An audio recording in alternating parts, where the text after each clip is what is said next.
America ने Hormuz strait में जहाजों का रास्ता साफ करने के लिए विस्फोटकों की तलाश शुरू कर दी है।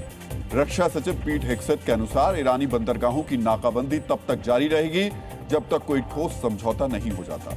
अमेरिका के राष्ट्रपति डोनाल्ड ट्रंप ने कहा कि वो ईरानी प्रशासन के संपर्क में है, लेकिन सैन्य दबाव कम नहीं किया जाएगा। दूसरी ओर ईरान ने ऐसी नाकेबंदी को समुद्री डकैती बताते हुए जवाबी कार्रवाई की धमकी दी है। तुर्की ने भी प्रस्ताव दिया है कि समझौता होने पर वो समुद्र से बारूदी सुरंगें हटाने में मदद कर सकता है। पश्चिम बंगाल के 24 परगना में रैली के दौरान यूपी के मुख्यमंत्री योगी आदित्यनाथ ने राज्य को सिंडिकेट राज से मुक्त कराने का संकल्प दोहराया। सीएम ममता बनर्जी भी गृहमंत्री अमित शाह के चुनावी बयानों को लेकर हमलावर नजर आई। उन्होंने गृहमंत्री की टिप्पणी पर मानहानि का केस दायर करने की बात कही है। इसी बीच कांग्रेस नेता राहुल गांधी ने ममता बनर्जी और पीएम मोदी दोनों को निशाने पर लिया और उन पर अमीरों के हितों के लिए काम करने का आरोप लगाया।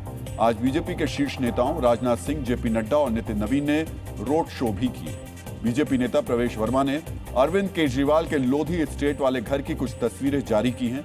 आम आदमी पार्टी ने इन तस्वीरों को फर्जी बताते हुए प्रवेश वर्मा और मीडिया चैनलों पर मानहानि का केस करने की बात कही है। आपका दावा है ये तस्वीरें केजरीवाल के घर की नहीं है। भारत के कई हिस्सों में गर्मी का प्रकोप बढ़ गया है। राजस्थान, उत्तर प्रदेश, हरियाणा, पंजाब और ओडिशा के कम से कम 14 शहरों में तापमान 44 डिग्री सेल्सियस को पार कर गया। हरियाणा के रोहतक में पारा 45 के आसपास और राजस्थान के बाड़मेर में 44 डिग्री से ज्यादा तापमान दर्ज किया गया। मौसम विभाग के अनुसार अगले 2 दिनों तक लू का असर जारी रहेगा। दिल्ली एयरपोर्ट पर आज एयर इंडिया के यात्रियों ने हंगामा किया। दरअसल दिल्ली से इंदौर जाने वाली एयर इंडिया की फ्लाइट में तकनीकी खराबी आ गई। इससे यात्रियों को भारी परेशानी का सामना करना पड़ा। विमान में एसी काम नहीं कर रहा था, जिसके चलते यात्री करीब 1 घंटे तक उमस और गर्मी में विमान के अंदर ही बैठे रहे। विमान को दोपहर 1:30 बजे उड़ान भरनी थी, लेकिन हंगामे और तकनीकी जांच के बाद करीब 3 घंटे की देरी से शाम 4:30 बजे विमान ने उड़ान भरी। करीब 2 दशकों के बाद फिलिस्तीन में आज नगर निकाय चुनाव के लिए वोटिंग हुई।